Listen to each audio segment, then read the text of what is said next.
Good morning students. बेटा मैंने last lecture में आपको एक्सरसाइज 9.3 के ये एग्जाम्पल्स और इसकी आपको केसेस बताए थे। ठीक है, आज मैं आपको इसका थर्ड एग्जाम्पल बता रही हूँ। Example number third, solve the differential equation. देखो हमें एक डिफरेंशियल इक्वेशन गिवन है, राइट हैंड साइड क्या है आपकी, एक ट्रिग्नोमेट्रिक फंक्शन है। मैंने आपको क्या बताया था कि अगर right hand side trigonometric function है तब हम उसको कैसे सॉल्व करते हैं। First of all you have to convert this equation in the symbolic form, then convert it into the auxiliary equation, then find out the roots. हमने यहाँ पर रूट्स फाइंड आउट किए हैं, तो डी की वैल्यू क्या आ गई है मेरे पास, -1 and 1। Clear?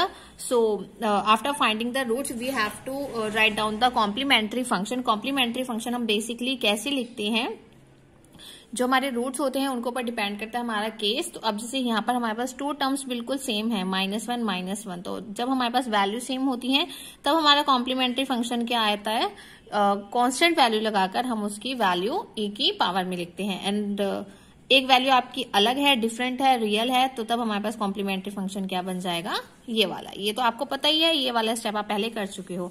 After this you have to find the particular integral. Particular integral के लिए हमारे पास फॉर्मूला क्या होता है बेटा, बेसिकली कि 1/f(t) इंटू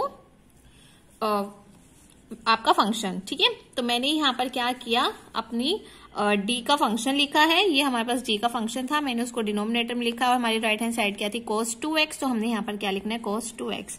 जब आप इसको सॉल्व करोगे by hit and trial method तो आपके पास बेटा ये दोनों ब्रैकेट्स आ जाएंगे।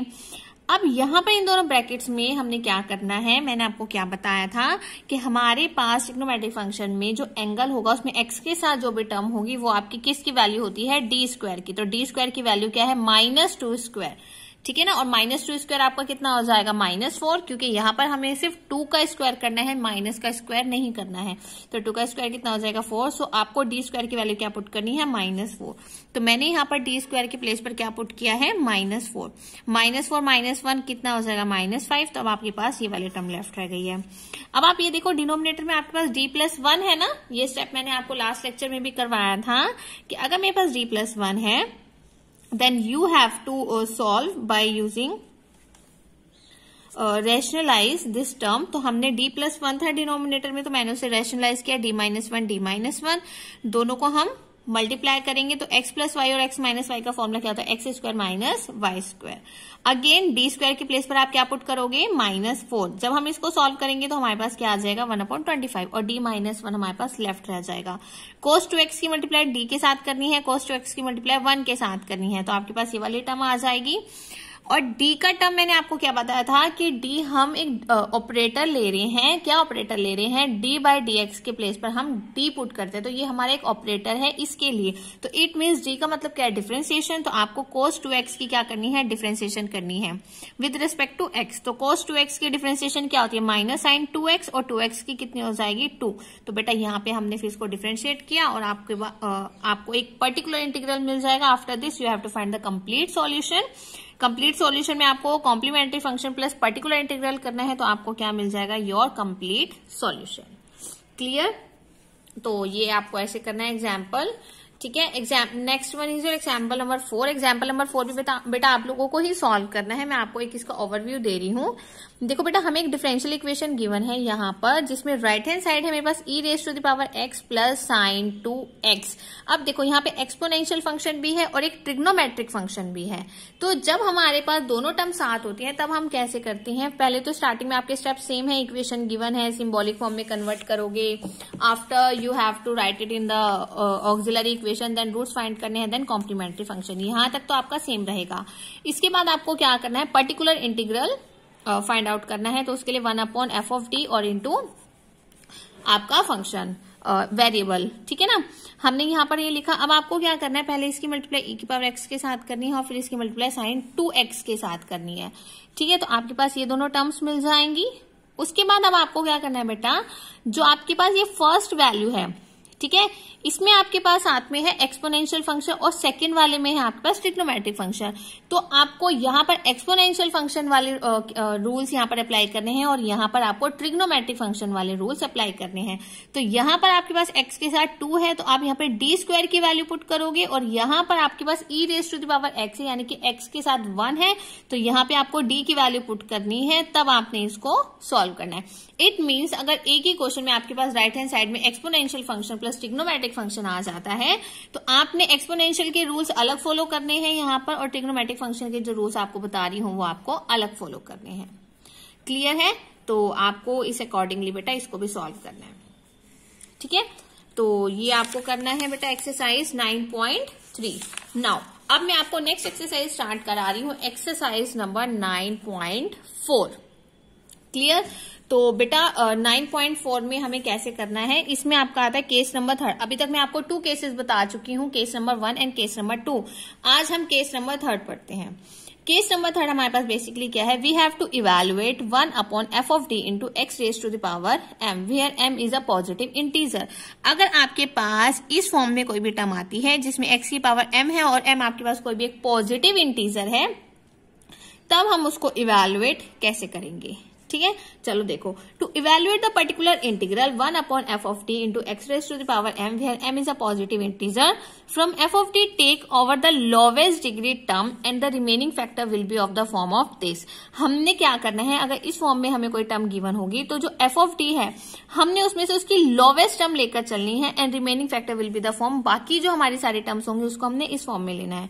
सो when we take this to the numerator with negative index and expand it by the binomial theorem, then the expansion will be made only up to the terms where the index of D is m। तो जब हम इस form में अपने term को ले लेंगे और उस टर्म को हम न्यूमरेटर में लेकर जाएंगे विद द नेगेटिव इंडेक्स, यानी कि अगर हम डिनोमिनेटर से कोई भी पार्ट को न्यूमरेटर में लेकर जाते तो हमारी जो वैल्यू होती है उसका साइन अपोजिट हो जाता है। तो अपोजिट करने के बाद हमने उसको एक्सपेंड करना है by using binomial theorem and then solve it by up to the term index of d is m. So because dm plus 1 when multiplied by this, जब हम dm plus 1 के मल्टीप्लाई के साथ करेंगे then that will be 0. So we have to operate on x raised to the power m with each term. आपको हर एक term की क्या करनी है, मतलब ऑपरेट करना है x raised to the power m को हर एक टर्म के साथ। ठीक है, तो इस फॉर्म में बेसिकली हमें ये कुछ स्टेप्स हैं जो ध्यान रखने हैं और उनको फॉलो करना है। दूसरी बात बेटा, इसमें ना कुछ एक्सपेंशंस आपकी आएंगी इस एक्सरसाइज में, कुछ इंपॉर्टेंट एक्सपेंशंस हैं। ये 4 एक्सपेंशंस हैं आपकी यहाँ पर। So these 4 expansions you all have to learn. Clear?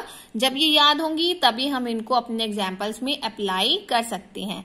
ठीक है बेटा, सो मैं आपको एग्जाम्पल में अप्लाई करके बताऊंगी कि ये हम कैसे उनको यूज कर रहे हैं। देखो, जैसे यहाँ पर है 1 minus G raise to the power -1, इसकी एक्सपेंशन क्या होगी, ये वाली।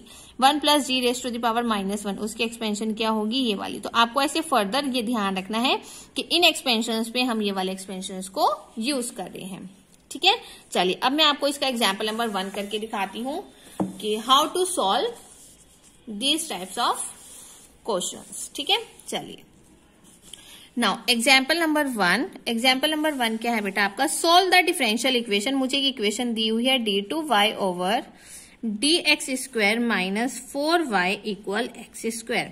ठीक है, हमें इक्वेशन गिवन है, हमने क्या करना है, सबसे पहले अपनी इक्वेशन लेनी है और इक्वेशन को किस में कन्वर्ट करना है, सिंबॉलिक फॉर्म में कन्वर्ट करना है। ठीक है ना, चलो सिंबॉलिक फॉर्म में कन्वर्ट करते हैं। तो मेरा ये क्या आ जाएगा, d² minus 4y equals to x²। This is your symbolic form.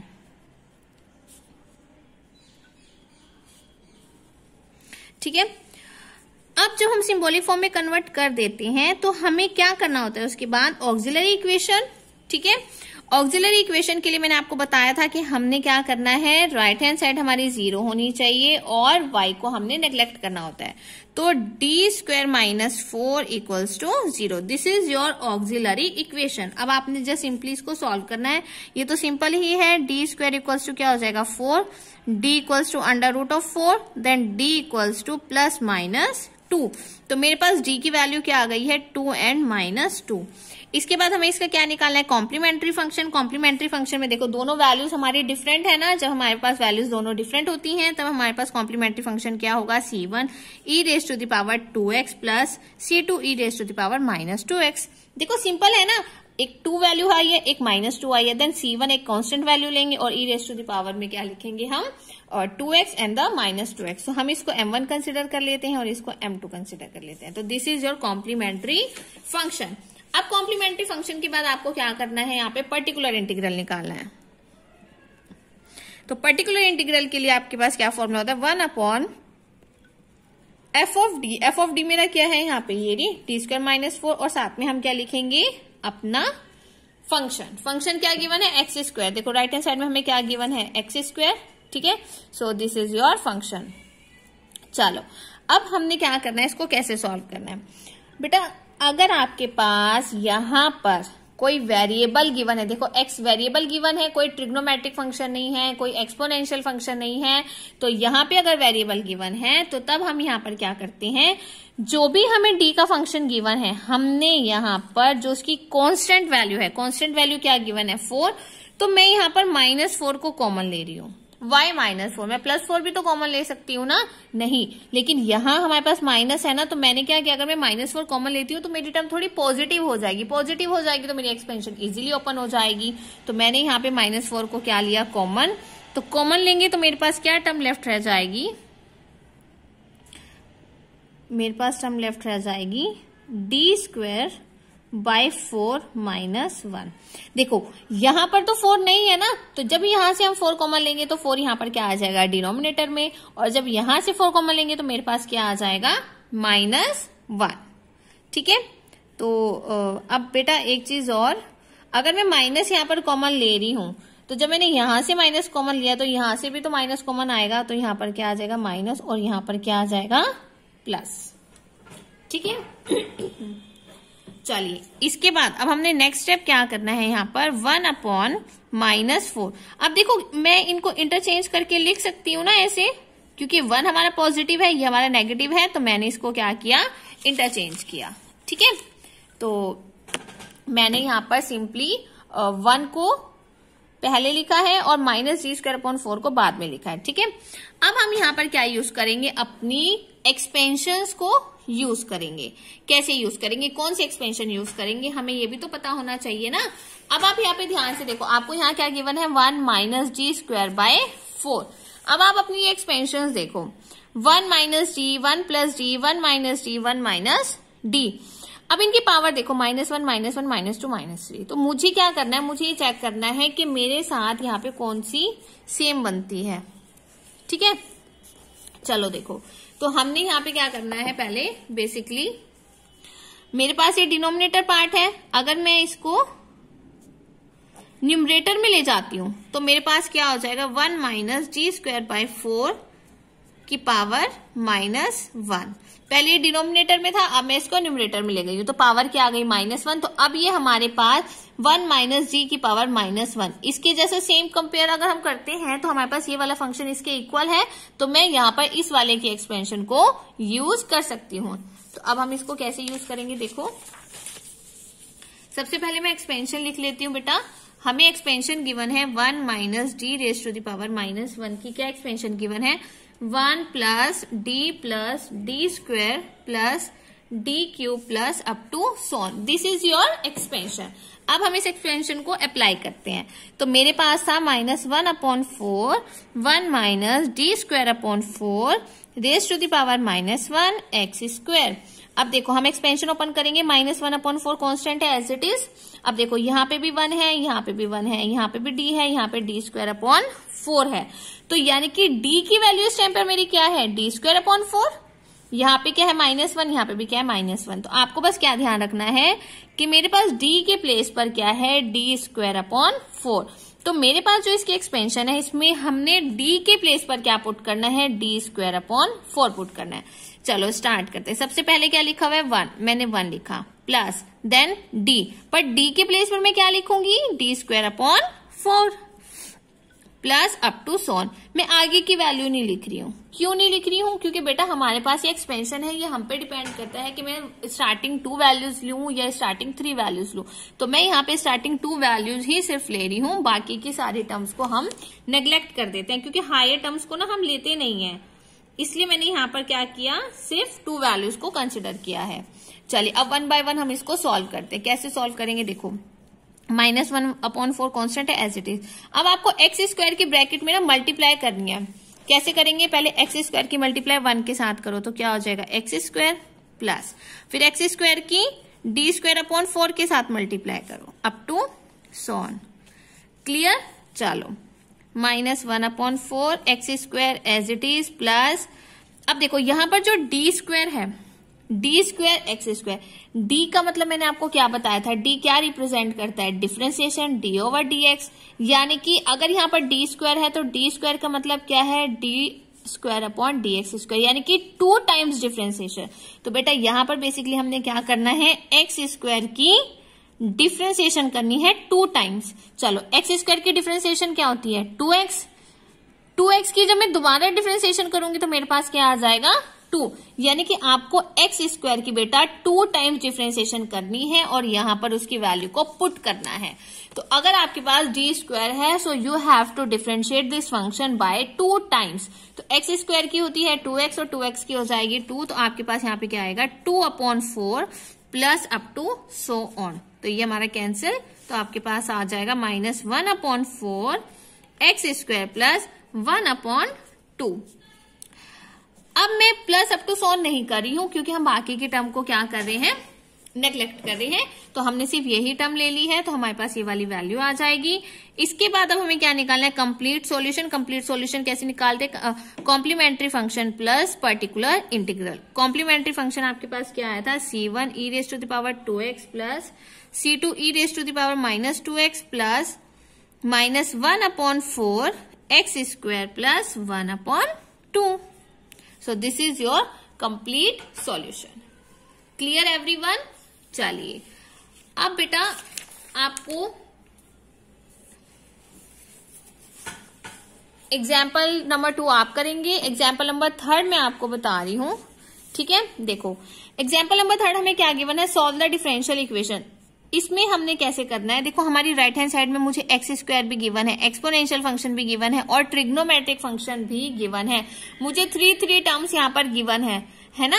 तो अब हमने इस क्वेश्चन को कैसे करना है, देखो सबसे फर्स्ट स्टेप क्या है, आपके पास आपको इक्वेशन गिवन है, then you have to convert it in the symbolic form, then auxiliary equation and then you have to find the roots. Roots हमारे पास क्या आ गए हैं, 2 यानी कि दोनों सेम है। तो दोनों सेम में आप सेम वाले केस को कंसिडर करेंगे और उसका कॉम्प्लीमेंट्री फंक्शन लिखेंगे। कॉम्प्लीमेंट्री फंक्शन लिखने के बाद अब हमें क्या निकालना है, पर्टिकुलर इंटीग्रल। देखो यहां तक तो सेम है ना बेटा, यहां तक तो आप लोग कर लोगे। इसके बाद आता है आपका पर्टिकुलर इंटीग्रल। मैं आपको पर्टिकुलर इंटीग्रल करके बता रही हूँ, ठीक है ना, वरना आप इसमें थोड़ा सा कंफ्यूज हो जाओगे, क्योंकि इसमें ना हमें वेरिएबल्स भी गिवन है, एक्सपोनेंशियल फंक्शन भी गिवन है और ट्रिग्नोमेट्रिक फंक्शन भी गिवन है। तो देखो एग्जाम्पल नंबर 3 मैं आपको डायरेक्ट पर्टिकुलर इंटीग्रल से बता रही हूं। सो पर्टिकुलर इंटीग्रल में हमारे पास आ जाएगा 1/फंक्शन ऑफ डी और साथ में हमारी right hand side x square plus e⁻x plus cos 2x। अब बेटा आपको क्या करना है, आपको इसकी मल्टीप्लाई एक्स स्क्वायर के साथ भी करनी है, e⁻x के साथ भी करनी है और cos 2x के साथ भी करनी है। तो आपके पास आएगा 1/d² minus 4d plus 4 X square plus 1/d² minus 4d plus 4 e⁻x plus 1/d² minus 4d plus 4 cos 2x। Clear बेटा? तो हमने क्या किया, अपने फंक्शन की मल्टीप्लाई तीनों के साथ अलग अलग सेपरेटली की। अब हमें 1 बाय 1 इसको अलग सॉल्व करना है, इसको अलग सॉल्व करना है और इसको अलग सॉल्व करना है। कैसे करेंगे, सबसे पहले अगर मेरे पास वेरिएबल है, जब भी मेरे पास वेरिएबल होता है तब हम क्या करते हैं, डिनोमिनेटर में से कोई भी एक कांस्टेंट वैल्यू को कॉमन लेते हैं। यहाँ पर 4 कांस्टेंट है तो मैं यहाँ पर क्या कर रही हूँ, 4 कॉमन ले रही हूँ। अब ये +4 है ना, तो हम +4 ही कॉमन लेंगे। तो आपके पास क्या वैल्यू रह जाएगी, 1 - d + d² 4। अब देखो बेटा मैंने ये टर्म कैसे लिखी है, यहाँ पर मैंने ये डायरेक्ट लिखी है, मैं आपको समझा देती हूँ। अगर मैं 4 कॉमन ले रही हूँ तो यहाँ से आपके पास क्या लेफ्ट रह जाएगा 1। मैंने 1 यहाँ पर लिख दिया, मैं ना उल्टा लिख रही हूँ, रिवर्स में लिख रही हूँ। 4 है, यहाँ से हमने 4 कॉमन लिया तो आपके पास क्या बच जाएगा 1। यहां से अगर आप 4 कॉमन ले रहे हो तो क्या लेफ्ट रह जाएगा d, और जब यहां से मैं 4 कॉमन ले रही हूं तो मेरे पास क्या लेफ्ट रह जाएगा d²/4। तो मैंने रिवर्स में इसलिए लिखा है क्योंकि हमारे पास एक्सपेंशन 1 माइनस डी की फॉर्म में होती है ना, तो इसलिए हम अपने डिनोमिनेटर वाली टर्म को उसी फॉर्म में लिखने की कोशिश करते हैं जिससे कि हम इसमें अपने एक्सपेंशन अप्लाई कर पाए। ठीक है, सो मैंने यहाँ पर क्या किया, जब मैंने 4 कॉमन लिया बेटा तो मैंने इसको थोड़ा रिवर्स में लिखा है। नाउ प्लस, अब नेक्स्ट आपके पास क्या है एक्सपोनेंशियल। एक्सपोनेंशियल में बेटा हम क्या करते थे, जो हमारे पास x के साथ यहाँ पर कोफिशिएंट है क्या है 1 है ना, तो 1 आपको किस में पुट करना होता था d के प्लेस पर। तो यहाँ आप 1 की वैल्यू किस पे पुट करोगे d के प्लेस पर। तो जहां जहां आपका d है d के प्लेस पर हमने क्या पुट करना है 1। देखो सबके अलग अलग केसेस थे ना, ये आपका केस नंबर 1 था कि अगर आपके पास एक्सपोनेंशियल फंक्शन है तो उसकी पावर में x के साथ जो भी कोफिशिएंट है वो आपको d के प्लेस पर पुट करना है। देन cos 2x, x के साथ क्या लिखा हुआ है 2, और 2 आप किस में पुट करते थे d² में, यानी कि -a²। तो यहां पर हमें सिर्फ d² की वैल्यू पुट करनी है, दैट इज योर -4, और d आपका क्या रहेगा एज इट इज। ठीक है, तो बेटा कंफ्यूज नहीं होना है, एक्सपोनेंशियल में आप क्या करते हो d की वैल्यू पुट करते हो और ट्रिग्नोमेट्रिक फंक्शन में आप d² की वैल्यू पुट करते हो। ठीक है, चलो अब यहाँ क्या करना है 1/4 एज इट इज, ये वाली टर्म मैं ऊपर ले जाऊंगी न्यूमरेटर में, तो हमारे पास ये क्या हो जाएगा -1x² प्लस, यहाँ पे इसको सॉल्व करेंगे तो ये क्या हो जाएगा, आफ्टर सॉल्विंग दिस हमें यहाँ पर मिल जाएगा 4 + 4, ये दोनों कैंसिल, तो आपको क्या मिल जाएगा 1, और 1 लिखने की तो जरूरत ही नहीं होती है, तो आपके पास यहाँ पर सिर्फ क्या लेफ्ट रहेगा e⁻x। ठीक है, यहाँ पर आपके पास सॉल्व करने के बाद देखो ये से कैंसिल हो जाएगा ना, तो हमारे पास यहाँ पे क्या टर्म लेफ्ट रह जाएगी 1/-4d cos 2x। क्लियर, चलिए अब हम पहले यहाँ पे एक्सपेंशन अप्लाई करते हैं। बेटा ये 1 है, इस पूरे को हम d कंसिडर कर लेते हैं। ठीक है ना, अभी जो एक्सपेंशन बताई थी ना 1 - d वाली, 1 - d⁻⁻1 क्या थी 1 + d + d² plus up to so on. तो मैं यहाँ पे क्या कर रही हूँ बेटा, ये पूरी टर्म जो है ना आप इसको d के प्लेस पर लिखोगे। तो एक्सपेंशन खोलते पहले क्या था 1 + d के प्लेस पर क्या आएगा d -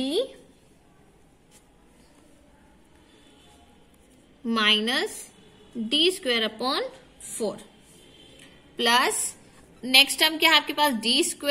तो आपने इस पूरी टर्म को लिखना है, और ये पूरी टर्म लिखने के बाद आपको क्या करना है बेटा, इसका स्क्वायर करना है। ठीक है, d²/4 का होल स्क्वायर। ठीक है, plus up to so on, और साथ में क्या आ जाएगा x² plus e⁻x as it is, plus minus -1/4 1/d cos 2x। Clear है बेटा, चलो अब हमने नेक्स्ट क्या करना है, अब हमने इसको सॉल्व करना है। कैसे सॉल्व करेंगे, मैं x² की मल्टीप्लाई कर रही हूँ, x² की मल्टीप्लाई अगर मैं ब्रैकेट के अंदर करती हूँ, एक काम करते हैं हम ना x² की मल्टीप्लाई बाद में करते हैं, पहले हमने इसको थोड़ा सिंप्लीफाई कर लेते हैं। कैसे करेंगे देखो, यहाँ a - b के होल स्क्वायर का फॉर्मूला मैं ओपन कर सकती हूँ, तो यहाँ पर आपके पास क्या हो जाएगा a² प्लस में b का स्क्वायर। लेकिन मैं ना बेटा इसको आगे ना ओपन नहीं करना चाहती, क्यों, क्योंकि वो तो हमारी हायर टर्म हो जाएगी, और हायर टर्म को हम क्या करते हैं नेग्लेक्ट कर देते हैं। तो यहाँ पर बेसिकली हमने क्या किया, हमारे पास a - b के होल स्क्वायर का फॉर्मूला होता है a² प्लस में b² माइनस में 2ab। तो मैं इस ब्रैकेट को सिर्फ a² में ही ओपन करी हूं, क्योंकि अगर मैं b² माइनस 2ab लिखती हूं तो वो मेरी हायर टर्म हो जाएगी, और हायर टर्म हम अपने एक्सपेंशन में नहीं लिखते हैं, हम उसको नेग्लेक्ट कर देते हैं। तो मैंने क्या किया 1 भी लिखा है, ये वाली टर्म भी यहाँ पर लिखी है, और इस ब्रैकेट में से सिर्फ इस d में a² वाला फॉर्मूला अप्लाई किया a - b के होल स्क्वायर का। तो यहाँ पर ये वाला d क्या हो जाएगा आपका d²। ठीक है, अब हम इसमें x² की क्या करेंगे मल्टीप्लाई। जब मैं x² की 1 से मल्टीप्लाई करूंगी तो क्या हो जाएगा x² plus then d x² minus, अब देखो ये भी d² है ये भी d² है, तो क्या मैं यहाँ पर इसका एलसीएम ले सकती हूँ। इसका अगर हम एलसीएम लेंगे तो हमारे पास क्या वैल्यू आ जाएगी 3/4 डी स्क्वायर। बेटा आप लोग ले लेना एलसीएम, आपको आता ही है ना सबको एलसीएम लेना। तो D square upon 4 plus D square upon 1, जब आप इसका एलसीएम लोगे तो आपके पास आएगा 3 अपॉन 4 डी स्क्वायर, और जब एक्स स्क्वायर की से मल्टीप्लाई करूंगी तो आपके पास ये वाली टर्म आ जाएगी। क्लियर? चलिए अब बेटा देखो यहां पर क्या है 1 अपॉन डी। 1 अपॉन डी का मतलब क्या होता है? देखो मैंने आपको बताया था कि अगर डी हमारा मल्टीप्लाई में है किसी फंक्शन के साथ तो आप डिफरेंशिएशन करते हो, लेकिन डी अगर हमारा डिनोमिनेटर में है तब हम उस फंक्शन की क्या करते हैं? इंटीग्रेशन करते हैं। तो आपको cos 2x की क्या करनी है? इंटीग्रेशन करनी है। तो मैं यहां पे पहले साइन से डिनोट करी हूं कि 1 अपॉन डी का मतलब है इंटीग्रेशन। ठीक है ना? चलो अब देखो यहां पे डिनोमिनेटर में है तो हम इंटीग्रेशन करे हैं, यहां डी मल्टीप्लाई में है तो यहां देखो डी मल्टीप्लाई किसके साथ? हमारे फंक्शन के साथ, एक्स स्क्वायर के साथ। तो आपको एक्स स्क्वायर की क्या करनी है? डिफरेंशिएशन। तो एक्स स्क्वायर की कितनी हो जाएगी? 2x minus 3 upon 4 as it is. D square के साथ क्या आपके पास? X square. तो एक्स स्क्वायर का आपको क्या करना है? 2 टाइम्स डिफरेंशिएशन करना है, क्योंकि डी स्क्वायर का मतलब क्या है? 2 टाइम्स डिफरेंशिएशन। तो एक्स स्क्वायर की कितनी होती है? 2x, और 2x की कितनी हो जाएगी? 2। तो ये आपके पास क्या आ जाएगा आफ्टर सॉल्विंग? cos 2x की डिफरेंस इंटीग्रेशन क्या हो जाएगी? साइन 2x और 2x की 2। ठीक है, तो आपके पास बस लास्ट में क्या रिजल्ट आ जाएगा? 1 upon 4 X square plus 2x minus, ये कैंसिल, तो यहां पर क्या आएगा? माइनस के 3 upon 2 plus E raise to the power x minus 4 into 2 1 upon 8 sine 2x। ठीक है बेटा, तो इस तरीके से हमने बस सिंपली क्या किया है? इसको सॉल्व किया है। So this one is your particular integral, और लास्ट में आपको क्या निकालना है? Complete solution. तो complementary function plus particular integral, बस यहां पर आपने वैल्यू पुट करनी है। So this one is your final answer. Clear है बेटा? सो ये आपकी एक्सरसाइज है। नेक्स्ट एक्सरसाइज 9.4, इसमें आपके टोटल 6 क्वेश्चंस हैं। आपको ये ट्राई करनी है, और किसी भी बच्चे को कोई डाउट होगा तो आपने मुझसे पूछना है। Thank you.